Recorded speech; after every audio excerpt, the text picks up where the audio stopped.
Well, hello and welcome to Monks Alive. As you may have seen this, we're going to start out talking about the eclipse today, and then I don't know where we'll go from there. We got a couple of folks with us. Tony from Stone Wolf Outdoors. He is traveling and enjoying this really calm, mild Kansas weather that we have out here.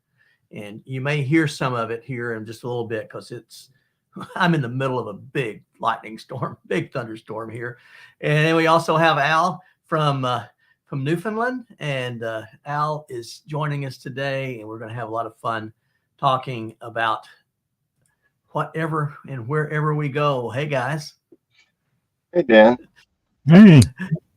Tony looks like he's inside today. Yeah, there wasn't much chance of even trying to record out in this wind. Yeah. I remember when we moved from North Carolina to here, had two guys that had never been to Kansas, never been out west, and so they were talking about it, and we said, and in North Carolina, it was a windy day for North Carolina, but winds maybe 10 miles an hour. And I said, hey, that's not even a breeze in Kansas. I haven't had 10 miles an hour since I've been in Kansas, so no, you're not going to have it. That wind comes in over the Rockies and comes flowing down through those the West Kansas plains, and you're just going to get pounded. But yeah, we get the Atlantic winds here. There's no breaking it whatsoever. So yeah, and you're actually is Newfoundland an island, Al? Yeah. So you're wow. We're out in it. And there's no stopping it when it wants to come, that's for sure.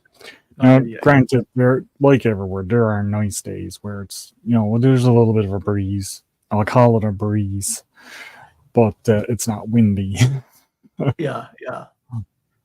Oh, it's not windy here either, and it's like 23, 24 miles an hour. It's not windy. Yeah. No. It's just light breeze right now. Calls that breezy, right? Yeah. If it's under 40 miles an hour, it's not much. Well, you're getting nailed with that storm right now, too. We are. We're getting nailed by it. But it says we're going to get a little over an inch of rain. We can use it. It is so dry here. We could probably use. I could send you some of the water I got up here, man. It is just soaking wet everywhere. Oh man! No, you can keep that cold. Yeah. So close. We like it a little warmer. I wouldn't even mind hitting you halfway. Half the wind, half the weather. Yeah. It would come or go, but then, we just. My little drone, I have to pick the days. I'm inside. My camera is still shaking from the wind. Yeah. Welcome to Kansas. Right. Yeah, but you are it's flat out there, but it's got its own beauty to it. It does. I think. I love it. I mean, I can't see a hill anywhere. No. It is just clear, like being out on the ocean. There's nothing. Yep. I don't know. Have you ever been on our ocean? Sometimes there's just walls of water beside you. Well, no, I take that. There's no walls at all here. Oh. But the crazy thing is, if you drive straight north, like we were talking earlier, if you drive straight north, just past Scott City, you come to two different things because that was all ocean back, in prehistoric days. No. And I've got a buddy that he goes out there and he collects shark's teeth, prehistoric shark's teeth, all over that area. And they're big ones. I mean, these things are huge. But you come up and there's Little Jerusalem Badlands State Park, and it looks just like you've gone into the Badlands. It just like the bottom fell out of Kansas, and it's just there.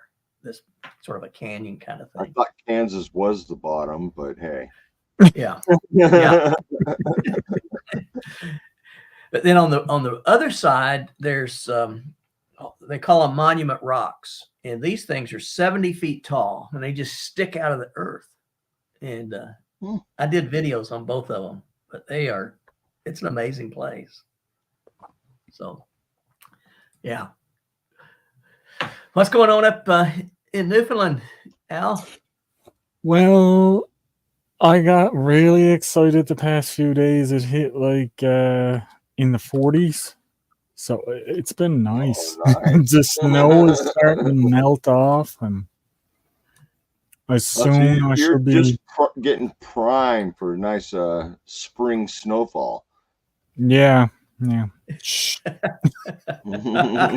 I'm every time I say this, we have a storm.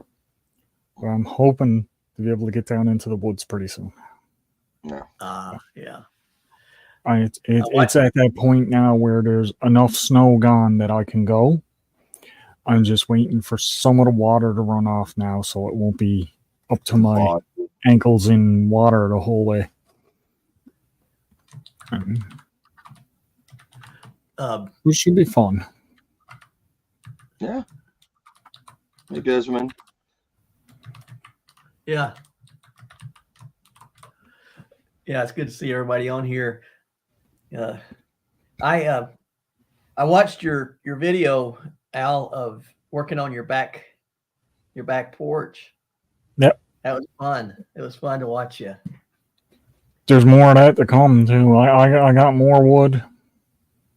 I got to fix some stuff that I done out there already because of the wind.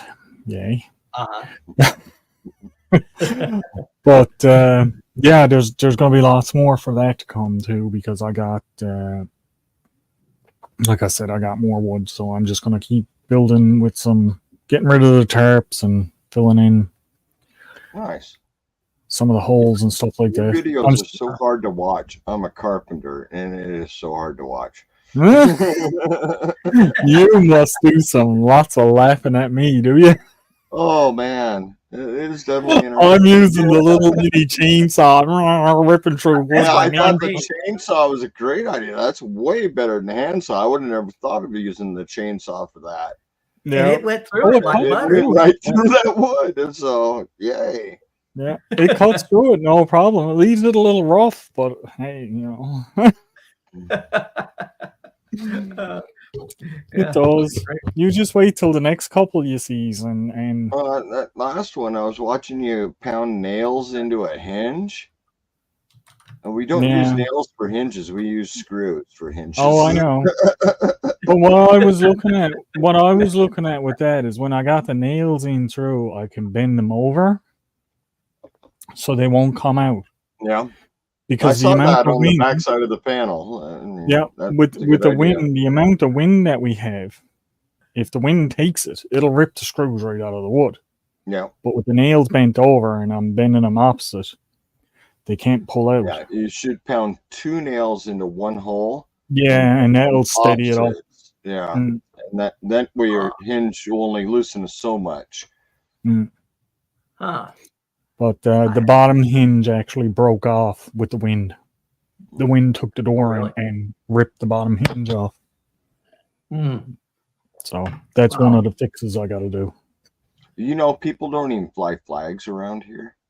They don't care either. Every time you put a flag up, it rips apart. It's just would be straight the whole time. Oh, me. Yeah. But I will show you, like, out on the step is my rough cut. I just want to get it done so I can go out there and sit down and relax and not worry about anything. Yeah, once I get it done, fall's going to be here. The rain and the snow are coming back in, so I'll be nice and cozy and warm out there. I won't have to worry. Yeah, but when I get out there,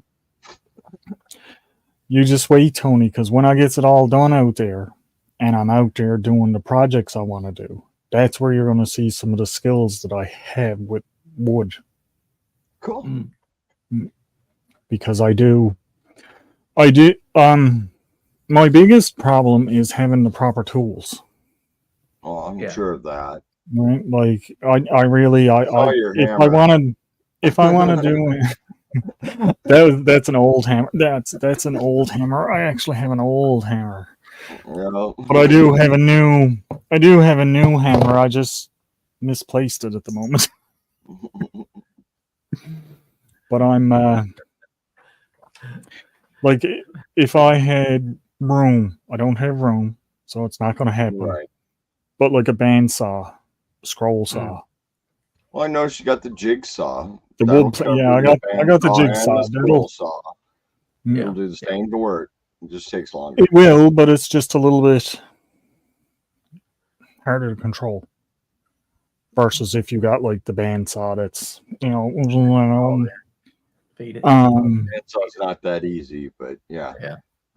Oh no, I work on a band. My job is I'm a butcher. I work with a bandsaw all day long. Not wood. No, but I started with wood. I did start with wood because in school we had the industrial arts, which was woodworking classes and stuff like that. So that's where I started with my woodworking skills. And then, I just, if I sit down and put my mind to it, I can do it. It's just going to take me a while. And that's why I want to get the step all closed in rather quickly. Yeah. So I can take my time and work on the projects I want to work on. Right? Versus, rushing around to get it all done. I was watching you cut those angle cuts with that chainsaw. I was thinking, that's impressive. Yeah, I mean, I didn't know how that was going to work, but it worked out okay. No, it looked good. I mean, it looks like it's going to work out just fine for you. I mean, that's what matters. Yeah. The window went in quick. Yeah. Appeared to. I was surprised at how easy. Like, I was expecting to have to put in some 2x4 supports and stuff like that for the window, but where it was small enough and it's butted against the railing and that, I didn't need to put anything in, so it worked out perfect. Cool. Very cool. So are you all geared up for the eclipse, Al? I am, but it's not going to pass over my area. Oh, it's not. I thought it did come right through there. No, from my understanding, it's going to be more around central Newfoundland. I'm right out on the Avalon Peninsula, right on the end of the Avalon Peninsula, so it's not going to come over me. It is narrow. It's a narrow band, but yeah, that's too bad. I was rooting for you to have clear skies. Yeah. I'm rooting for clear skies every day, but it never happens. Eclipse or not, I'm just rooting for clear skies. Right. Well, there you go. Yeah, we every hour it seems like the report changes for over in Arkansas where I'm planning to go.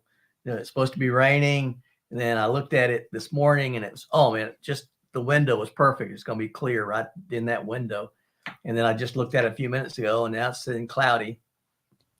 We'll see. Yeah, I saw a post from a county in Texas on Facebook that said, "Oh, we're going to delay it one day because the clouds are going to be too thick to see it."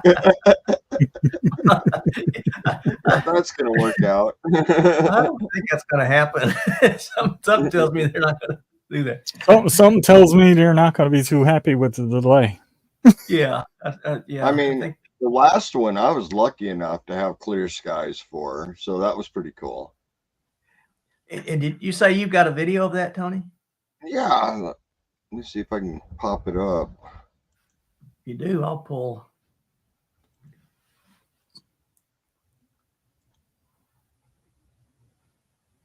The last eclipse that we had here in my area was back in the 2000s, I believe. It was a while back. It happened so early in the morning. Is that it? Yeah, that's it. Let me go over to that and hit play. Well, you can see the little bite out of it right here at the top.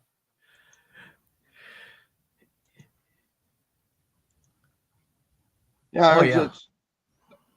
Now I did this through the telescope. I think I told you that. Yeah. And I just used a piece of sheetrock as a reflector unit. And so I just kept taking pictures of the sheetrock the whole time. Yeah.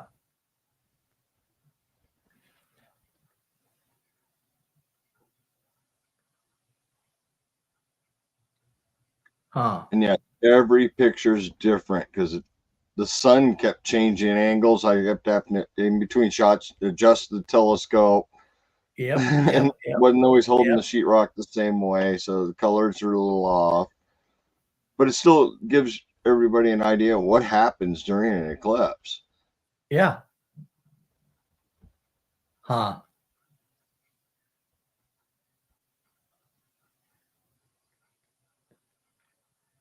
That's cool. You know, you think about this with the eclipse, and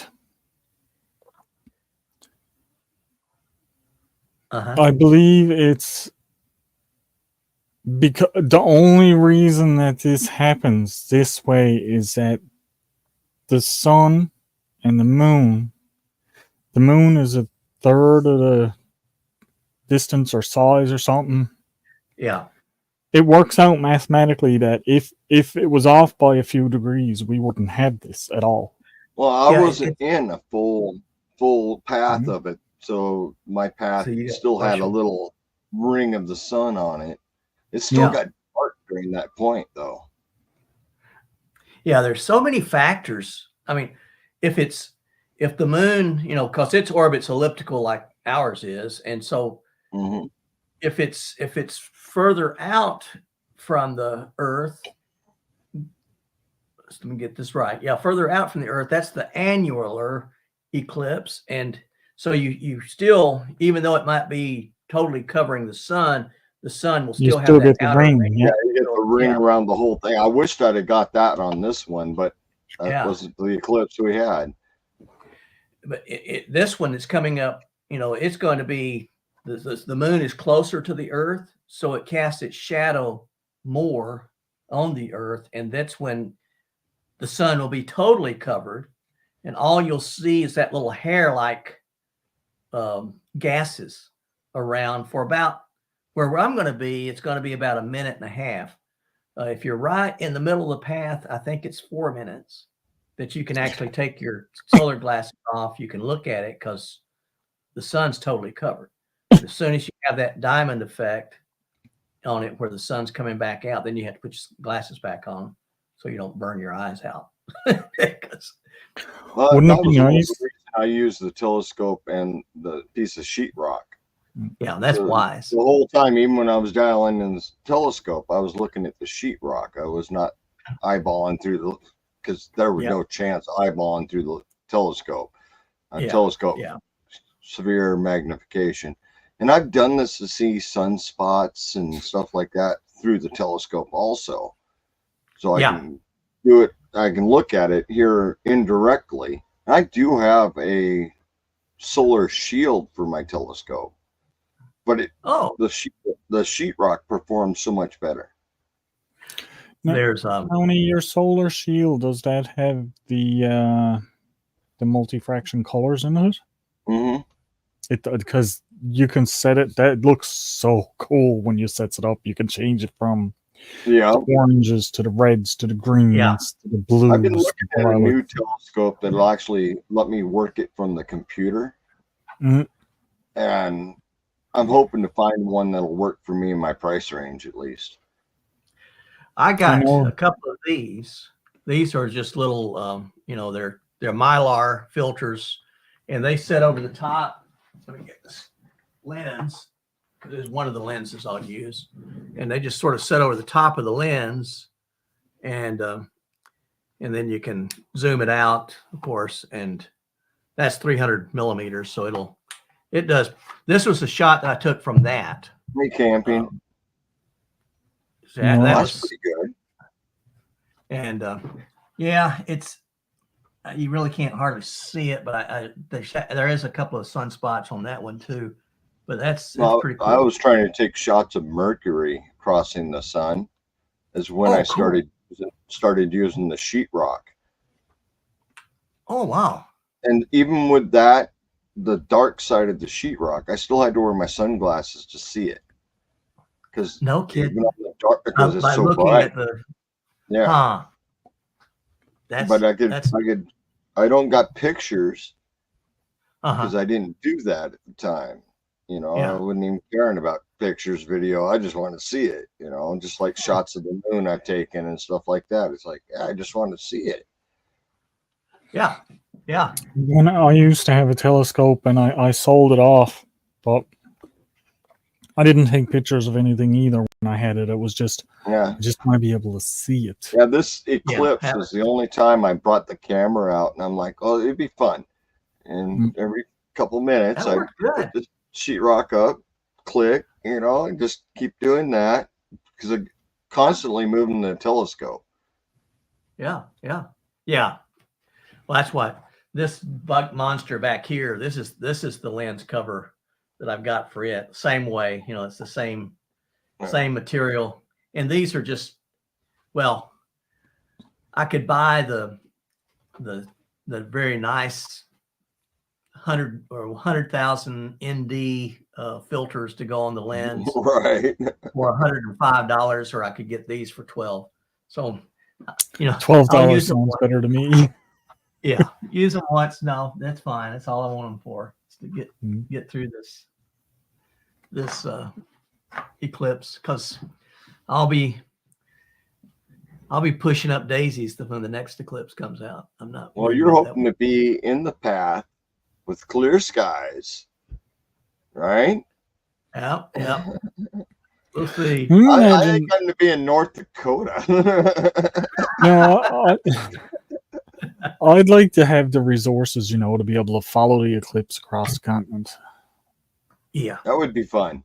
It would be, wouldn't it? How fast do I have to drive on the road? Stay in it. Oh man, yeah. You're gonna be booking. Well, you stop and think about the time zones and everything. You would be able. It would be able to be done, and you would legally be able to do it, because in an airplane, our Earth is spinning at 46,000 miles per hour. Yeah, but you still got to account. There's 12 hours of the light going across, across the continent. Yeah. So it could be done. It could be done. It could be done on the ground. It could be. It would be very costly. Travel across the country and never cast a shadow. Yeah. Yeah. We could call it the vampire movement. Yep. You're not allowed. If you get caught by the sun, you're gone. You're out. You're out. Don't go to the light. Don't go into the light. No, but that's something that I thought about with this and the whole, the eclipse, and the sun comes up and then it blocks out and then you go. Right? And just keep. You'd have to have the map of where's it going to be. Obviously, you'd have to have the continental map showing, because it swoops. It don't go in a straight line. It kind of swoops, right? So that's what you'd have to follow, is that swoop across the nation. It'd be pretty interesting. It would be very camping. This is the last one for 24 years or something like that. Yeah, till 2044. 2044. So that's why I'm saying I don't have my last chance. Not mine. Not mine. No, Al, you're a young pup, but I'm old. And I were talking about it, and it's like, we might see the next one, but we got to see one at least, There you go. I'll be in my 60s. Yeah, he's a young punk. Oh yeah. And the baby gotta love me. You're the baby doesn't mean we have to love you. That's for sure. It does. Oh my. My. Well, I've been taking a photograph course, a night photography course from a lady out of Nova Scotia. Oh, it's really good, and she's really good. But she is going down to, I guess, yeah, Tony. She's going down to Phoenix, where you were in that area. She's going down there next week. She said to take pictures of the Milky Way because she just can't get it. She said that the one night that it might be clear in Nova Scotia, she doesn't know one night every year. You gotta think Nova Scotia is a half an hour flight from where I'm to. So it's not that far from where I am. So she's actually, if weather comes up the seaboard, it usually hits Nova Scotia before it hits us. So we get a little preview of what it's going to be like. I could see heading out to Phoenix, because there's some areas within 2-hour drive of Phoenix that are clear sky. I mean, very low light pollution, and not like it is in the Northwest, but still light pollution light pollution can be so bad. There was one spot I was in, and I got a couple of questions for you, Dan. Is one of the spots we were in, I went camping with my sister, and there was virtually no light pollution at all. And when you looked up at the sky, we could see the spiral arm of the Milky Way, and it was just amazing to see. But my cameras would not pick it up. Mine don't. Now I'm wondering what is the best way, or what kind of camera could I get for really cost efficient to pick that up? Yeah, some of the newer phones have some filters in it that they say will be able to do it. Yeah, not mine. Mine doesn't. I got it. Light is your best friend. So you need a camera, really the lens more than the camera. Yeah. You need a lens that's got a very wide, what they call aperture. So the lens that I use for night photography is it's a 16 millimeter f1.4. So it has the lower the number, the lower the f number, the wider it opens up. Sort of like dilating your eye. You know, it opens up wider and it lets more light in. Yep. And then you slow down your shutter speed. So when I'm taking the pictures, I've got it on a tripod and I'm opening the shutter for 9 seconds. Wow. Yeah. So, I think I only got a max of 3 on my camera. Yeah. Before it snaps the shot. Yeah. You want to open the shutter. So it's got to stay open for 9 seconds. That's my camera. Some cameras, it's 8 to 10, to get those night shots with all the stars. Yeah. Now, what about for video wise? Do you know of anything in video wise that might capture it? Because I'd like to be able to put it up and look around. And where is my camera? Hang on just a second. Actually, I've taken this thing and gotten pretty good night lapses. Is that a GoPro? This one's a Osmo Action 3. It's a DJI, but the GoPro will do it too. And I need to research the settings that I put it on because I've got this one already programmed. So I flip it over to night lapse and stick it up there. It's not, well, let me see if I can get you a picture here. It's not the kind of pictures that you would get with a big camera, but they're still pretty. Yeah. And they still do well. But I know there's nothing like I know I'm not gonna I'm not gonna put in like thousands of dollars into a camera and get like picture eyesight perfect if One you're shot. there looking at it, right?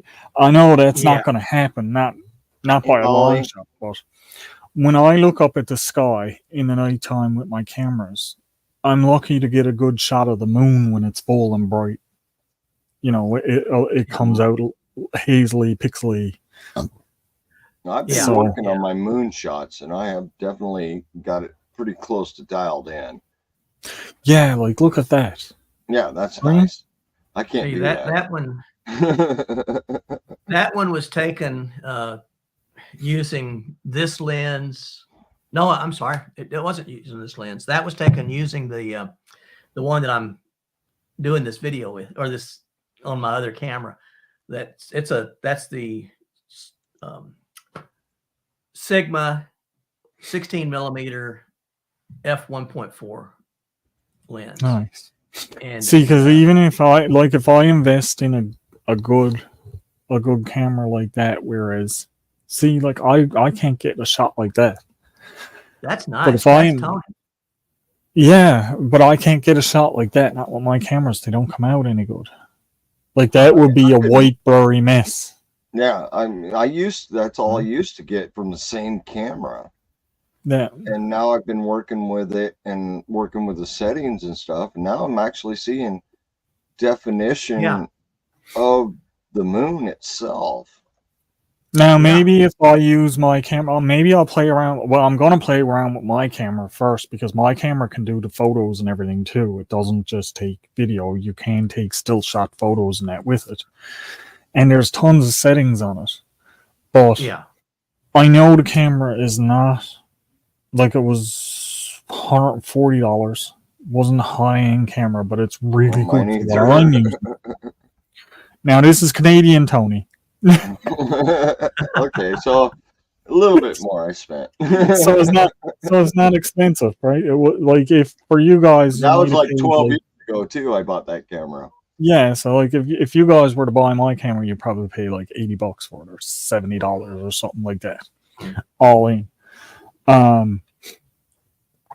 what I'm trying to look for is something I can invest in that then I can use for getting good video, plus getting these terrific night shots that I want to get, like where I can stand out. Take a great shot of the moon, but when I go for that starry sky shot, don't get me wrong, I've been out in some great places with no light pollution and still can't get a good shot of the Yeah, this one is that's one I got. That's pretty good. That's on nice. This camera.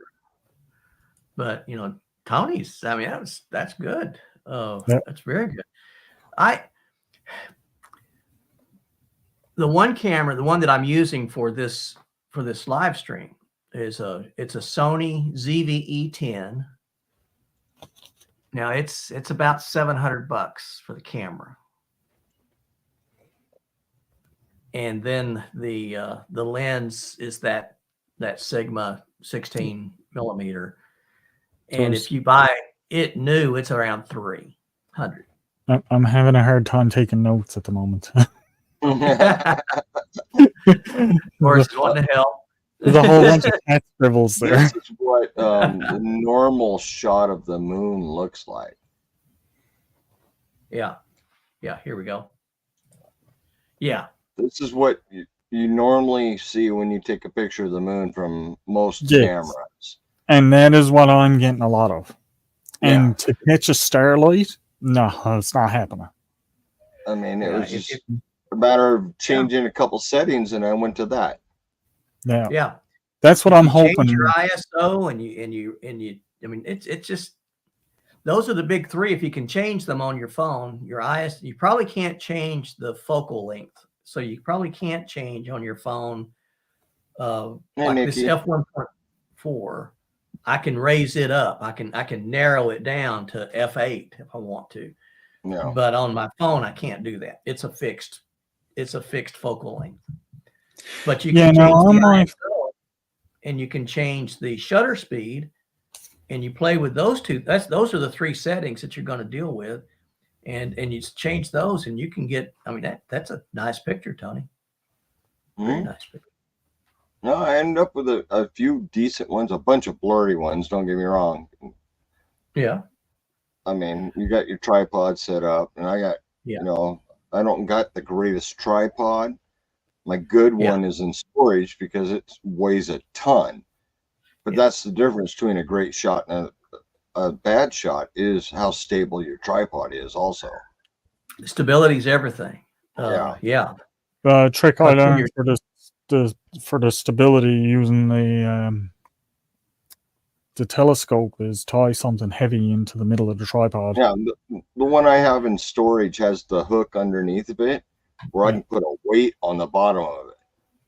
And that absolutely makes a difference. The one I have now is a surveyor's tripod, which my other one is too. But it's aluminum, so it's a little lighter. I can carry it. And it's my tripod. That's what my tripod is. It's aluminum, but it has a shelf in legs, so I can lay something heavy on it if I need to. Yeah. So I can just pick up a big rock and lay it on it or something, and help stabilize it. You're increasing that shutter speed, and it's open longer. Any shake in there, it's gonna cause and it just blurs that image. Because with my camera, all I got to do is barely touch the picture button, and it opens the shutter, and it'll hold it open for a few seconds. But if there's any movement at all, the shot's gone. Yeah, it's just a blurry mess. And if I just click it real quick, it's not even a good picture. So I gotta hold the shutter open. Yeah. And then I gotta not have the tripod move. That's what I like about this camera here is I can hit the shutter, the shutter button, and it'll count it down. So I can do like 2 seconds. So all the shake is gone from it. It's sitting there by itself. And then it takes the picture. And I can leave that shutter. I mean, I can leave that shutter open for minutes if I want to. But I get regular landscape shots, like just taking a picture of something. No, that's not the right button. No. Picture on a rock, which I've done many times, like this. This is zoomed in quite a bit. Okay. Ooh, yeah. Ooh. I'm standing probably 150, 200 yards out from this, and that's not very big. That's a rock. That's a rock painting. And how far are you away from that, Tony? But I'm probably 150, 200 yards. Wow. Is that? And you've seen them. They're not very big.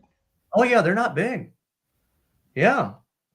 And that's a digital zoom, so that's pretty amazing. Yeah, I was shocked when I got back home and pulled it up, and I was like, holy cow, that's clear. And this is me holding the camera too. Wow. This is no tripod. This is freehanding it. Yeah. And I took a bunch of pictures. Well, that's not one of them, but of different petroglyphs in the same area from the same distance at different zooms. Huh. Oh, that's not it. We're back into the moon again. You're shooting the moon, Tony. There we go. Now, what would be a better resolution? Well, it's like I got 18, I got 15, but it's 18.69, 15 megapixels. 1:1 is 18 megapixels. The biggest resolution you can get is the best resolution. So 24. The 24. But you got to be able to view it too. Yeah. Yeah. It only matters if you can view it. I can go up to 24 on my monitor here and my computer. Oh yeah, so well I'm looking at, but I usually do 18. Yeah, I'm looking at my phone, and my phone here has 24 on it. Yeah. And I don't have no trouble viewing my the higher the better. I mean, Vika, she's got a good question about what ISO setting should you set it to, and that's a matter of playing with it. You really have to, I think, because the lowest that you can get by with is the best. because ISO is like a gain adjustment on your sensor, and the higher it goes, the more noise it starts to pick up. Yeah. So Yeah, because my ISO on my night goes from 100 to 1600. yeah, and the closer you can get to 100, the best. But you might not be getting the shot is better. So even if it's noisy, it's a shot. I mean, this camera, this crazy thing, it'll go up to 16. Oh no, I'm sorry. It'll go up to 25,000 ISO. And the shutter speed should be as high as you can put it.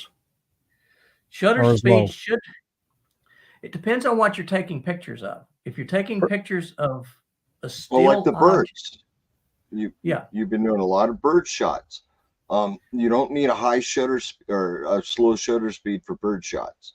No, you need a high one. You need to snap it quick because birds aren't quick.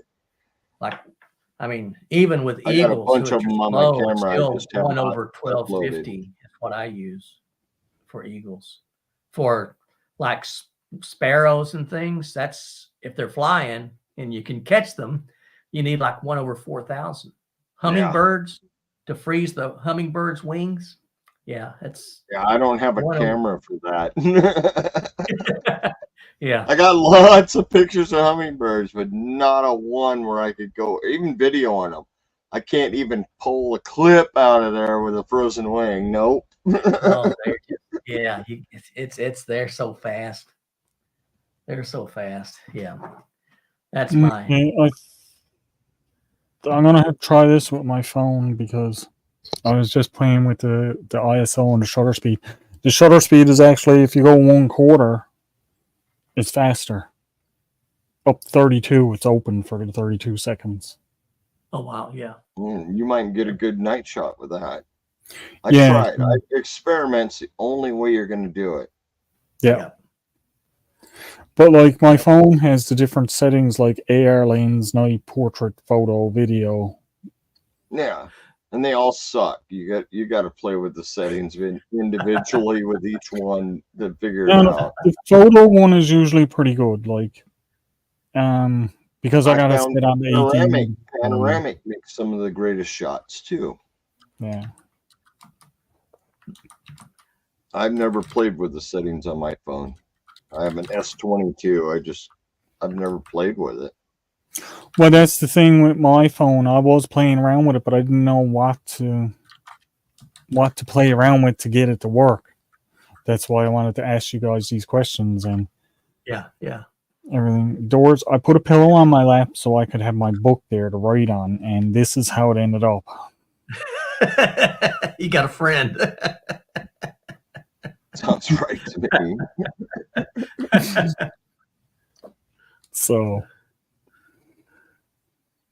I don't get to write in my book anymore, do I, Doris? No.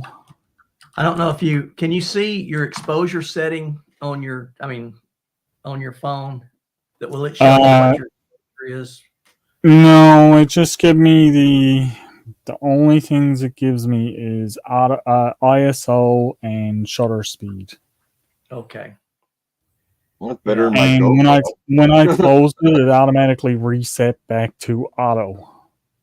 Yeah, which means you may be able to go in your. Is that an iPhone or is that a Android? This is a Huawei. Okay. It's an Android based phone. Okay. Yeah, you may be able to go into your setup settings for your camera and change them in there so that it doesn't go back to automatic. I don't know. Priority, add watermark, aggressive grid, mirror reflection, mute timer, audio control, and ultra snapshot. That's my settings for my camera. Okay. Yeah, Tony, have you done that, or do you have to reset it every time? I've never really played with the phone itself. More. Pro, Slowman, Panorama, HDR, 3D Panorama. Yeah, HDR is nice, especially in the daytime. because HDR takes 3 pictures, takes one overexposed, it takes one at what the camera or the phone thinks it's right, and then it takes one underexposed, and then it blends the 3 so you get the best range of all those. So. Oh my gosh, there's a lot of settings in the phone. Now we're on a live and we're all on our phones. Yeah, the HDR comes out pretty clear. Nothing really that helps with nighttime shooting, though. I'll say that. Huh.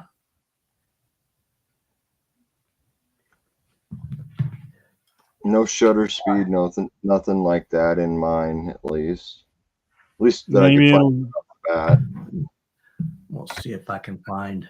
I don't know if I can find it or not, but I did a night lapse with. Actually, I think I used my my. Interesting. Lots to think about and play with. Oh, and by the way, Tony, yeah, I am joining. Yeah. Finally get my text, or you just finally read it?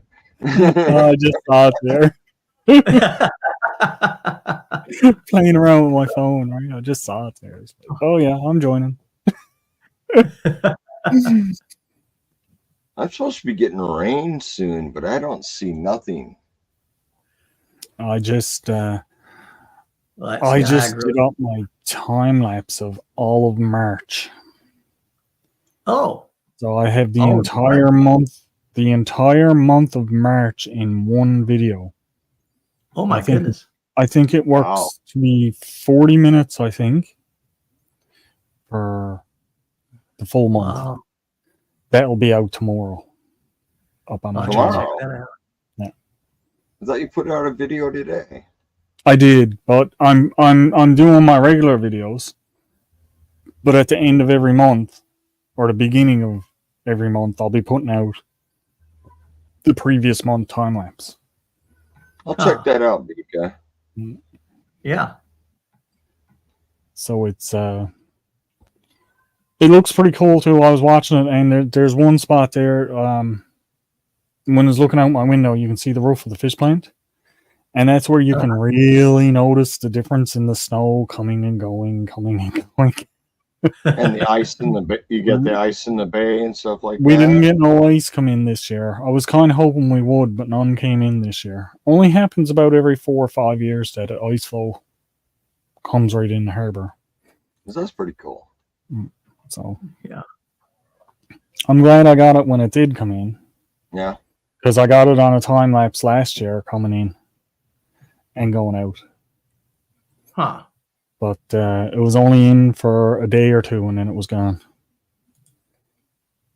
So, but I'm thinking, I'm hoping now when I get to January or February of next year, I'm going to take all of the 12 months and combine them into one video and speed it up a little more, so it doesn't take like 2 hours or 3 hours to watch. It'll just be.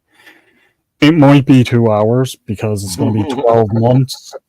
It's going to be 12 months in however much I can fit. So it'll be a full year time lapse.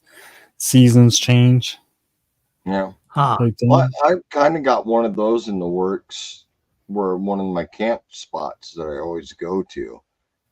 And I've got 7 out of the 12 months photoed so far. Same shot, same spot, same shot.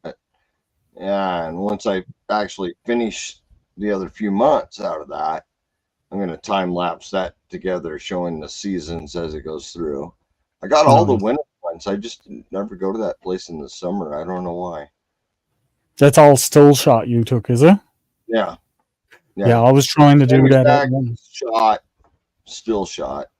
Yeah, I was trying to do that up by a pond up behind the house there, but I wasn't able to get enough trips throughout the year to get to the spot to take the picture. Well, that was with me. I'm missing the summer months right now from this, and really not a lot difference in 3 months. The same, same shot. The water table mostly.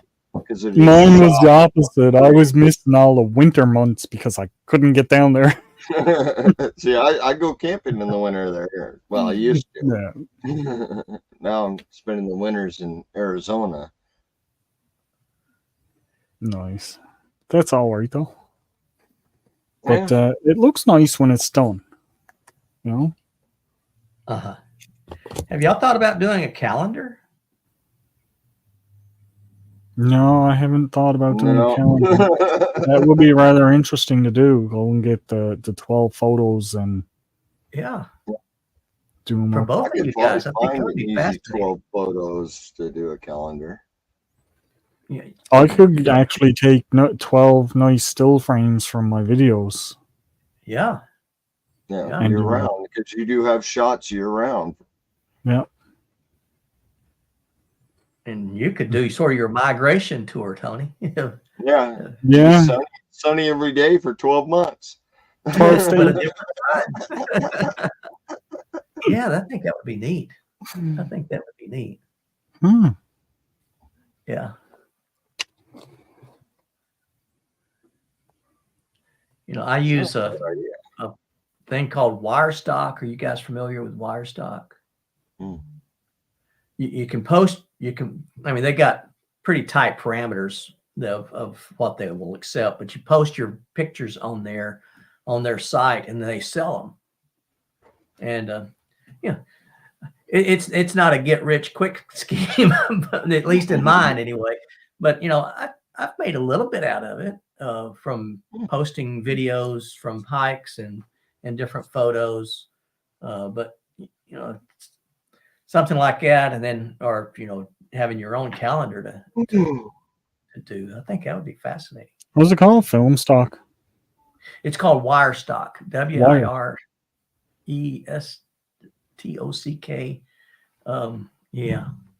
Is it .com? Let me look real quick. But yeah, it's worth checking out, and I can send you the wirestock.io.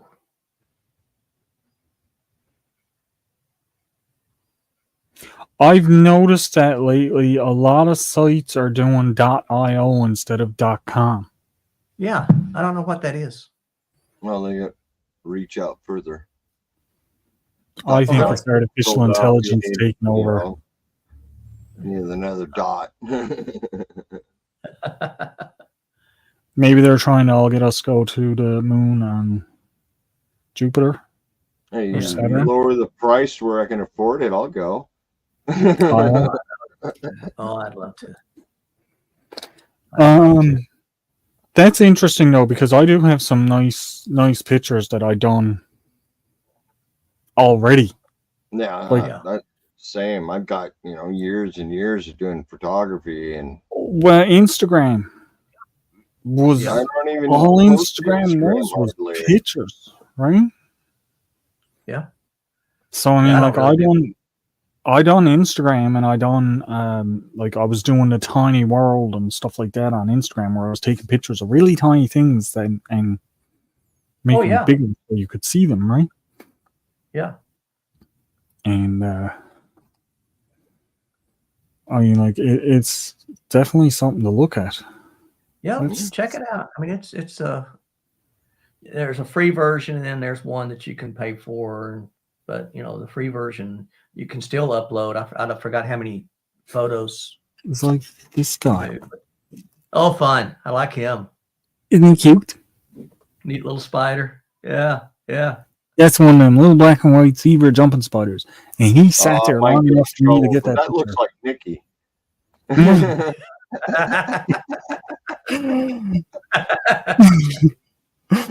You are going to get in trouble, Tony. Oh, hi, Sandy. Good to have you here. Hello. I watched I watched her latest video. She had 2 journals. That's what she does. She makes journals out of. Oh, that's cool. Is that on a? It's on a daisy. On a daisy. Yeah. Cool. Sandy makes these really artistic journals. She cuts them out, different papers, and and scallops the edges, and she makes the fabrics and she sews them together. But she was sharing 2 that she got that were just amazing. I mean, more than what my engineering brain goes to the, it's I go to the structure, not to the decorative. yeah, and I would love to be able to have that artistic mind. I think that's why I try photos and videos, is because well, your photos you've been posting of the birds, you've been doing good. I need to get my camera onto the computer, because you got me doing the same thing. I'm out there now. I'm like, all right, I'll set up the tripod. I'm going to take the shard of this pigeon. Tony's got me out keeping up blocks. You got Tony out doing flowers or birds. I love it. That's great. Yeah, but here's camouflage at its finest. Okay. Yeah. This is all like there's no video editing here or anything. It looks like Al. Whoa. Do you see it? Is that it right there? That little black part? Is that a tick? There is a big spider right there. Oh wow, he blends in good. See the back of him now? And wow. His tail, his abdomen.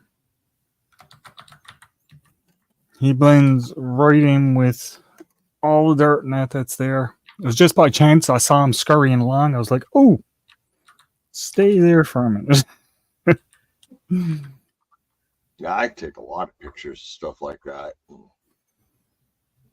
Well, that's like my bumblebee pictures. I like bumblebees. There's a bumblebee that hangs around my house. I call it Mr. Bumbles. And he lands on me and everything. If I'm out sitting on the step, he was. I'm hoping he comes back again this year. But last year he used to come up and pitch on me and just he'd walk around or he'd get on my shirt, and I don't bother him. He's only a bumblebee. Yeah. But Nicole was making swats at him. I was like, leave him alone. You might piss him off. No. It's just like, leave him alone. That's my friend. He'll give you something you don't want. My problem is he'll die. Bumblebees before. That's because I messed up, and that's not a user-friendly sting. No, they got a wallop to them. Yeah.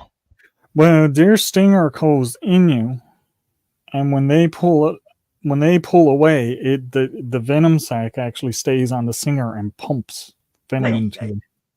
Yeah, like that's why they die afterwards. Like they can only sting you once and they'll die. Yeah, that's why, because they. Yeah, when you got a whole family doing that to you, it really does suck. Oh yeah, that can be. I do like to see bumblebees. Bumblebees are cool, and they're soft and furry, and when you pet them, they're really furry. And I was following one now by one of my. I don't know if you guys have ever seen it or not, but I was following one down by one of my shelters one time, and he was flying around the ground, and he'd land and climb underneath stuff on the ground. Then he'd climb out and he'd fly around another bit, but he spent more time on the ground walking around than he did flying. Huh. I don't know if it was just the time of the year and he was just looking for something to eat. But I didn't have anything there sweet that I could make sweet water to put out for him or anything, or I would have. Yeah. But, it was just interesting watching him. And I was like, geez, now I got to watch where I'm walking because I might step on a bumblebee. Yeah. But he was a big sucker too. He was a decent sized bumblebee. They are. They're big. No, I'd like to have a bee. Tarantula wasp hawk. Oh wow! What an amazing critter! I mean, big, friendly, but he's like number 2 on the pain index. My kids thought I was nuts for touching him, and I was like, but he's big and he's friendly. I'm not going to let him crawl on me, but I'll touch him. They paralyze tarantulas, lay eggs in them, then bury the tarantula while they're paralyzed, and as the egg hatch, eats everything but the heart last. Yeah. Oh. So keep it alive. Not a nice critter, but Oh yeah. Hey, fresh food is better. yeah. And that's the whole idea, is you keep the heart pumping till last, Yeah. Well, that's sort of like the joke with the pig, the smart pig. You know about that one? No. There had been a house fire, and the pig had gone in and got everybody out of the house, and so they all came out there and they're talking about this pig, and the family saying, yeah, he's a smart pig. I mean, he does everything. He brings in the mail. He cleaned us. He took us out. He sweeps the floor of the house. I mean, he's a smart pig. He does everything. And then the newspaper or the news reporter said, but why does he have 3 legs? And they said, well, a pig that's smart, you don't eat him all at once.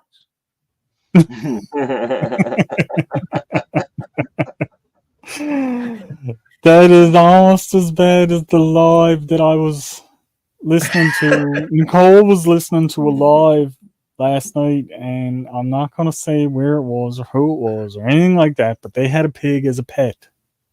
It was supposed to be a miniature pig, but it went to over 300 pounds. Oh, no. And they were saying, like, this pig, he was so good, you could call him and he'd come to you like a dog and everything like this. And he was so smart and everything. And this one day, he went out, he fed the pig and he went doing something. And when he came back, the pig was after getting in the swimming pool and drowning. So I was like, that's 300 pounds of bacon right there. I didn't know. What did they do? They got in a backhoe. They dug a hole. They put the pig in it. It was 300 pounds. It still wouldn't fit. They had to haul it back out of the hole. They dug deeper and they buried the pig. I was like, goodness. That's 300 pounds of meat you just buried. I don't care if it was a pet. Like, all my animals have always been pets. Yeah, they're always food though too. Yep, I mean, there's a reason you name them bacon, beef, chicken. Come here, pork chop. I mean, there's a reason you do that. You're so nice. Look at you. Vika just revoked my joke card. She's going to get you guys too. But mine is not a joke. This actually happened. This actually happened. They're like, and the reason they didn't use it for food is not, and he said like it wasn't in the pool long to drown because it was still warm when he took it out of the pool. Like the pig wasn't even in there long enough to get cold.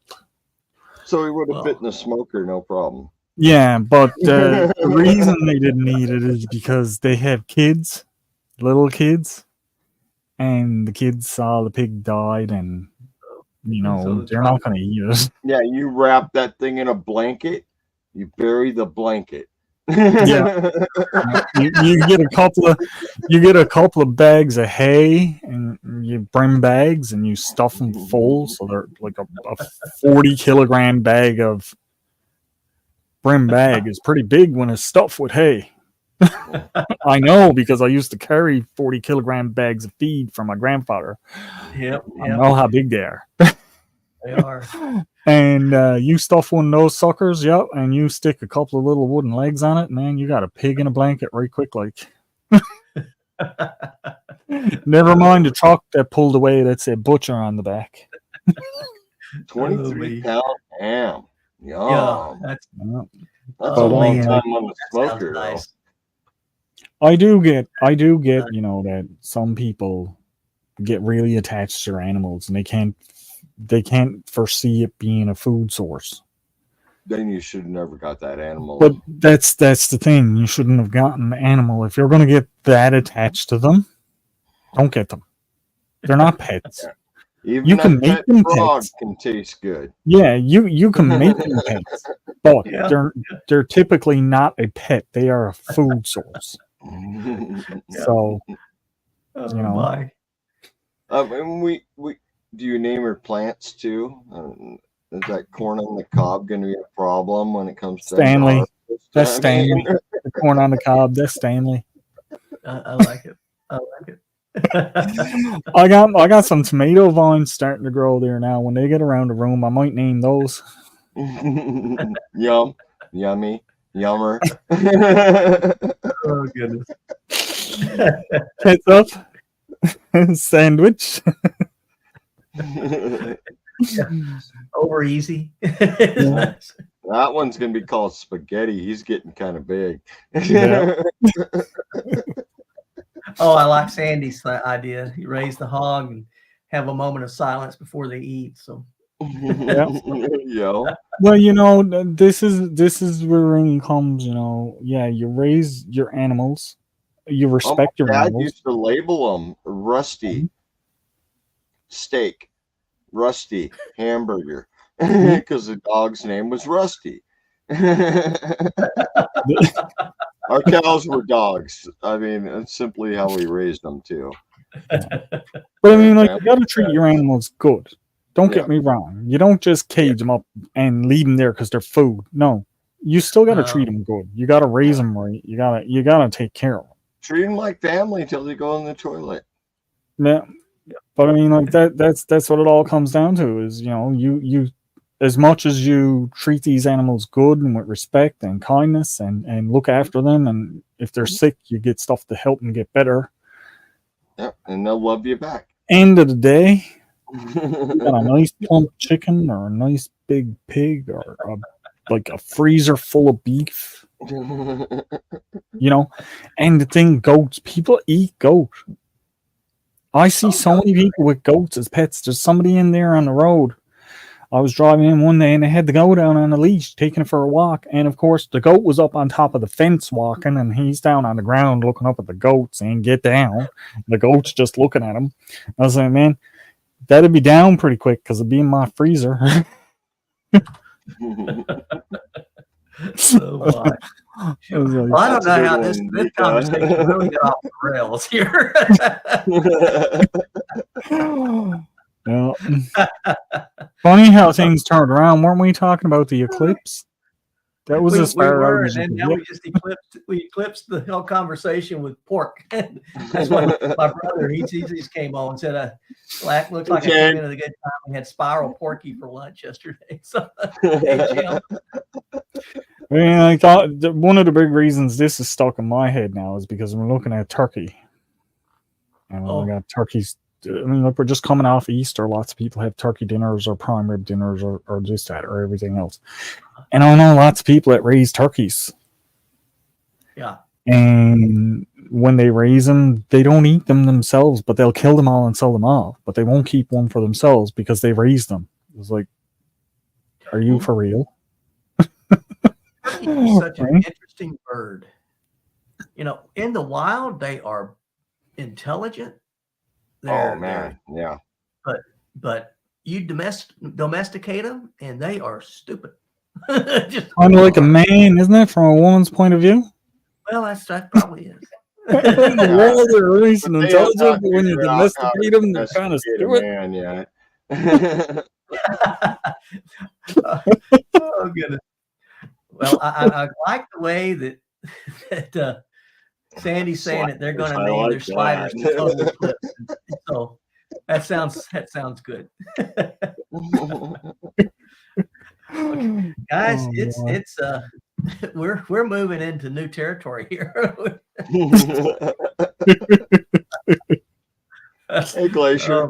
But before we go, because I know we're getting ready to end, did you have a really good trip? Because you were gone. The one. No, he survived it though. I survived. The one that you survived this. Yeah, I had the hiking trip that I went on. Yeah. Yeah, I really enjoyed my time with Don to hike together. That was wonderful.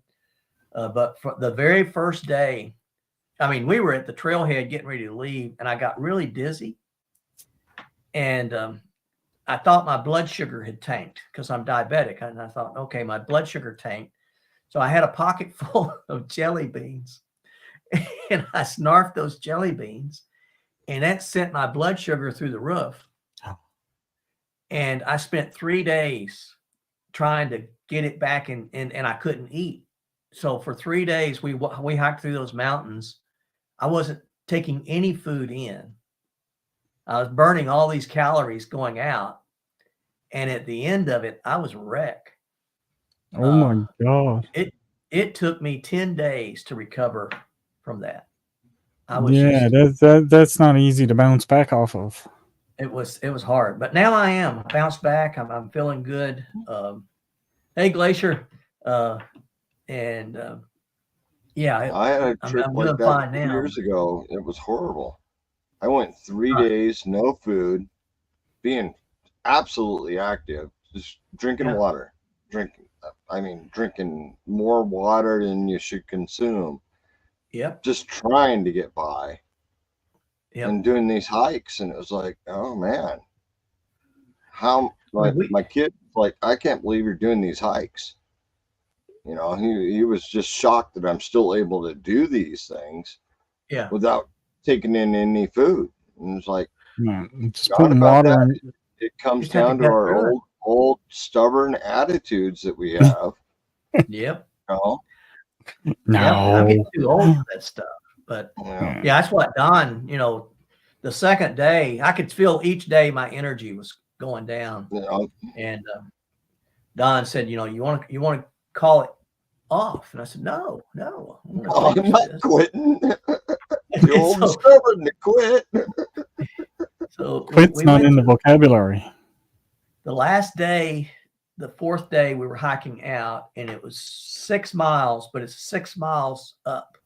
Yeah, that's what you guys are saying. It's all uphill to get out. It was all uphill to get out, and my energy was zero. I had nothing in the tank. Yeah. And trying to go up there, and I would count my steps. I'd count. Well, didn't mean to do that. Thumbs up, man. I would count my steps, and I would get to 100, and I'd stop and take a rest. And 100 steps and stop. That's all I could do. Well, I'm the opposite way when I goes where I'm to. It's uphill to get to where I wants to go. Yeah. And usually when I'm leaving, there's one uphill, but the rest of it is flat and downhill. That's nice. You're on an island, though. Yeah. I can only go so far, and then I'm in the water. No, there's no beaches here, Tony. Not like what you think. There is a few around, but not nowhere near where I am. There's rocks, then water. Yeah. That's a beach. Yeah, but it doesn't count when the rocks are the size of houses. Your house is a rock. Yeah. Yeah, you're right, Bika. You know you're in trouble when you start counting steps. Yeah. It was tough. But it was still so pretty out there. So many waterfalls. It was really nice. And I'm glad I did it. I would have done it again, but it's for the memories. It's for the memories. Yeah, right? that's what we do. It's for the memories. Right now, Don's getting ready to. Well, Don's playing with his grandbaby. He's up in Oregon, isn't he? Yeah.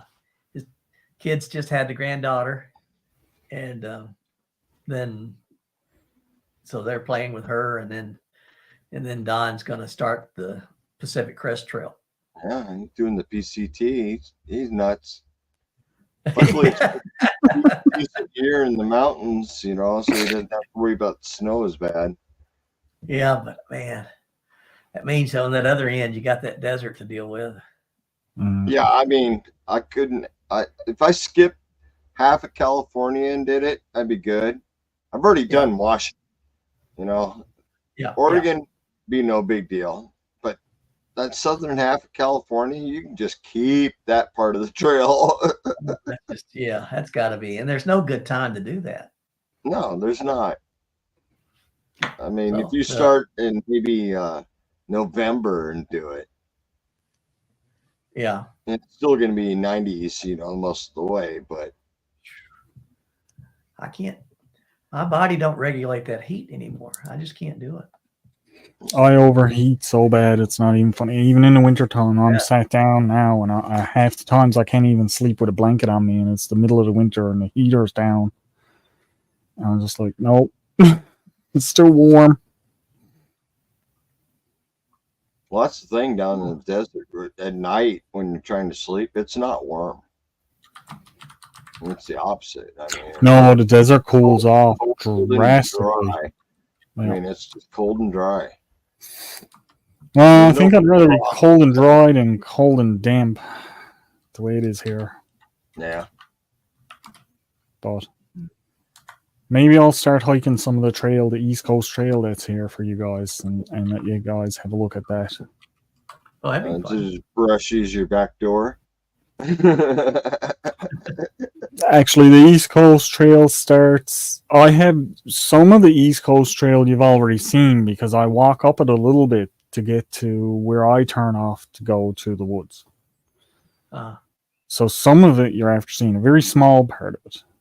But it runs mostly, as you would imagine, along the coast.